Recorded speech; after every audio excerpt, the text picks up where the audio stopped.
audė, kol užsnaudė. Ir susapnavo tokį sapną. Gyveno kartą senas, bet stiprus kalvis, garsėja savo auksinėmis rankomis ir gera širdimi. Vieną žvarbią žiemą, kai tamsa apgaubė žemę, o šaltis kaulus spaudė, žmonės prašė kalvio pagalbos. Norėjo, kad jis nukaltų saulę, kuri galėtų juos sušildyti. Kalvis nedvejojo, ėmė karštą geležį ir nukalė didingą saulę, skaisčią ir auksinę, ir padovanojo ją žmonėms.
Visi ilgai džiaugiasi naująją šviesą, tačiau tamsiosios jėgos, negalėdamos pakęsti šilumos ir šviesos, sumanė ją pagrobti.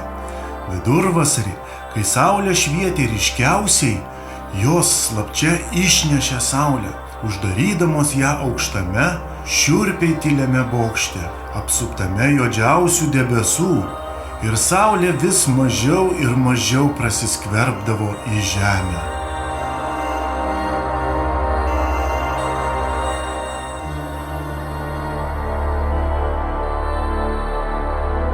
Nusiminęs kalvis pasikvietė savo ištikimiausią draugą Genį ir paprašė jo surasti pagrobtą saulę. Genys iškart sutiko leistis į pavojingą kelionę.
Pakeliui genys sutiko oželį kieme uždarytą. Kur keliauji, raibasis geny? Saulės vaduoti. Išleis mane ir aš kartu keliausiu. O kam tu man reikalingas? Aš pats saulę rasiu, mano akies žvilgsnis ją pamatys. Su mano snapu per mūrus joks bokštas neatsilaikys. Mano ragai dideli ir tvirti kaip akmuo, galėsiu tau padėti. Na gerai, oželi, keliaukime kartu.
Keliaudami draugai priėjo tamsų mišką ir sutiko kiškį. Ko tu čia drebi, kiški trumpakoji? Ar tamsos išsigandai? Nieko aš nebijau, anei medžiotojų, anei jo šunų. Aš tik bandau sušilti, dėl to ir drebu. Tai gal nori su mumis keliauti, saulės vaduoti, jeigu nebijai? Žinoma, kad nebijau, vis šilčiau bus.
Dabar keliauja genys, oželis didžiaragis ir kiškis trumpakojis. Ir jie sutinka lapę. Gal lapės tai jau nekvieskim saulės vaduoti, ji nelabai draugiška. O kodėlgi ne? Lapė turi puikią uoslę ir gali praversti žvalgyboje. Ji čia visą mišką pažįsta. Nebijok, kiški, pasaugosim tave nuo lapės. Lapė lengvapėdė, ar keliausi su mumis saulės vaduoti? Žinoma, keliausiu. Kai miške taip tamsu, tai jokių pramogų nesimato. Vieni medžiotojai ir jų šunys. Aš jaučiu tą saulę iš tolo, kaip ir keptą vištelę. Na tai keliaukime visi kartu.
Saulės vaduotojai keliaudami mišku sutiko vilką.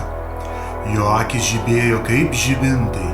Oho, koks keistas tipas. Kodėl tavo akys tokios šviesios? Ko tave geriau maty. Oi, pas karalių buvau ir knygą skaičiau. O kodėl tavo tokios ausis? Ko tave geriau girdį. Pas karalių buvau, visko karalius klausiau. Ką tu čia apie mano išvaizdą į save pasižiūrėjau? Kur keliaujate visi drauge? Saulės vaduoti. Paimkite ir mane, išgąsdinsiu tuos šešėlius. Nebijoju, kad saulė grįš iškart. Na tai keliauk kartu su mumis. Vilke, o kodėl tavo toks liežuvis ilgas?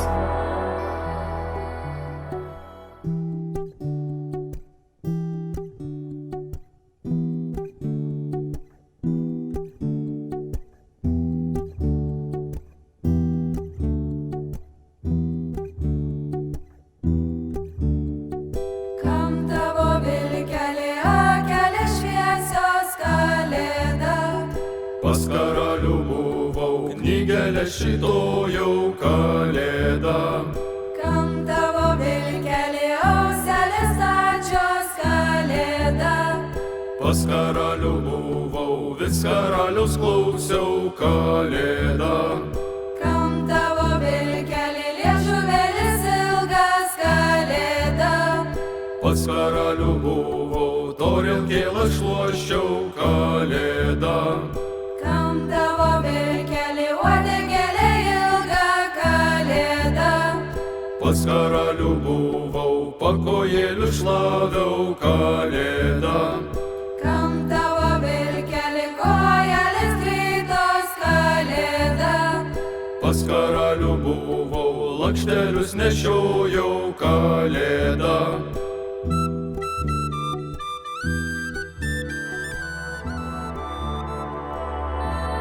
Keliaudami saulės vaduotojai sutiko mešką, kuri bandė įsiropšti į medį. Šilo meška, ar neturėtum snausti savo guolyje? Norėčiau, bet labai šalta pasidarė ir užkąsti užsimaniau, įlipsiu į medį, medučio pakopinėsiu. Kaip tu įlipsi? Čia nei kopėčių, nei šakų nėra. Aš ir be šakų įlipsiu, netrukdykit tik man. Geriau keliauk su mumis saulės vaduoti, ir sušilsi, o gal ir užkasi. Geny, mielas, tik nenukris nuo medžio, aš stipriausia iš visų. Išdraskysiu bet kokią sieną, jei reikės, bet žinai, dar ir sausainių pakeliui norėčiau. Ką ji čia kalba apie sausainius, kai saulė dingusi? Aš pirmas pribėgsiu ir pažiūrėsiu, kas tą saulę pagrobė.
Saulės vaduotojai sutiko elnę devyniaragį ir nustebo, kokie dideli jo ragai. Kam tau tokie dideli ragai reikalingi, tik liūna už šakų? Pasimsiu saulę į savo ragus ir nešiu ją atgal. Tada visi vėl matys šviesą, o mūsų žygis taps legenda.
keliavo, bet kai pasiekė tą paslaptingą, aukštą, šiurpiai tylų bokštą, apsuptą juodžiausių debesų, suprato, kad laukia tikras iššūkis. Genys iškart ėmė snapu kalenti į bokšto stogą. Meška kumščiais trenkė į sieną, ožys ragais trankė, vilkas ir lapė atidžiai sekė sprunkančių šešėlių judesius, o zuikis sprukčiojo iš vieno kampo į kitą. Galiausiai jie pamatė bokšto viršuje spindinčią saulę. Elnias išdidžiai priėjo, užsikėlė ją ant savo ragų, o saulė pradėjo skleisti šilumą ir šviesą. Grįžtant atgal kelias buvo lengvesnis, nes juos lydėjo saulės spinduliai. Genys pirmas nulėkė ir pranešė kalviui ir žmonėms, kad saulė išvaduota. Ir žmonės skleidė vieni kitiems šią džiugią naujieną.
Elnias parnešė saulę į žmonių pasaulį, dienos pradėjo ilgėti.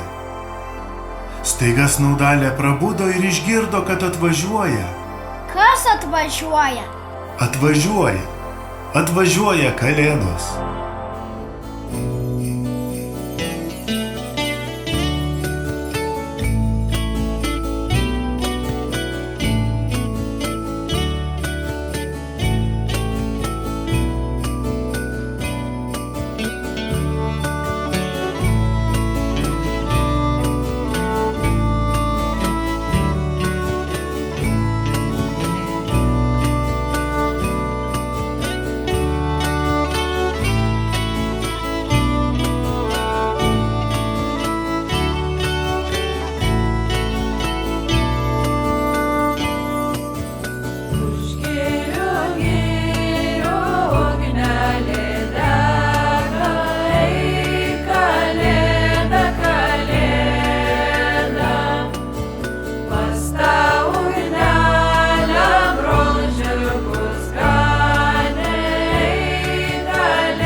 čia